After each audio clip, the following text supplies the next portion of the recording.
Hi, Simon. And I've been talking about exams. At the moment, many universities are having the challenge of having students sit exams remotely and are using a variety of methods to supervise those students, such as Zoom rooms and equivalent. But I believe you've been looking into the future at the use of new technologies and artificial intelligence to assist in remote exam taking. Do you want to tell us a bit more about what you found? Yeah, sure, Jenny. Well, I think so. In recent years, new kinds of digital exam monitoring platforms are being introduced and becoming more and more popular. So they've got names like Proctorio and Examity, and these kinds of programs can do various things, a range of things. So one thing they can do is they can record the student's computer screen. They can also make audio recordings of the student, and they can make video recordings of the student and their home environment, and so check for any suspicious items or other people in the room. Now, the artificial intelligence or machine learning components of these digital monitoring platforms are interesting. So Platform Amity says that their AI technology will monitor the exam for any unusual activity and then post a red flag of any suspicious eye or head movements that the student might be making. And in that way, officials can use the AI analysis to determine if the student's been cheating. Golly. So that technology seems to go far beyond what we're used to in exam supervision.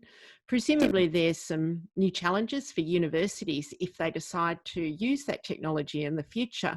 What do you think some of the ethical challenges might be around the use of these new technologies for exam supervision? Yeah, well, I think there are some issues for universities to consider if they're going to deploy these kinds of digital monitoring platforms, exam monitoring platforms or programs. So one of these issues is that of transparency. I think it's an important issue. If you go to the websites that these digital programs have, uh, and you try and work how the artificial intelligence component works, it can be very difficult or impossible to find that out. So we know that these AI programs or components make red flags of any suspicious facial movement, say, that the students are making. But it's less clear how exactly that works and how it's done. How are those red flags determined? And are there, for example, a lot of false positives or the possibility of false positive detections of cheating? And that kind of leads into a question of accountability and fairness that students and universities might be thinking and considering.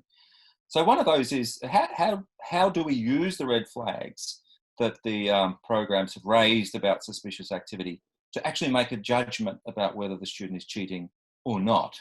And how do we make sure that this is done in a kind of fair way so that the students are treated justly? So, and then there's also another ethical issue about privacy. So there's always the risk, I think, of the programs inadvertently capturing personal information from the students' computers. And another privacy issue is that of the audio and video recordings that are made, often potentially in the student's home environment, in their bedroom, for example, or kitchen. And then these video recordings can be watched and reviewed either by people from the company or people from the university. So I think there are some quite interesting and certainly important ethical issues that both students and universities might need to look at before they institute these kind of digital supervision programs. Thanks, Simon.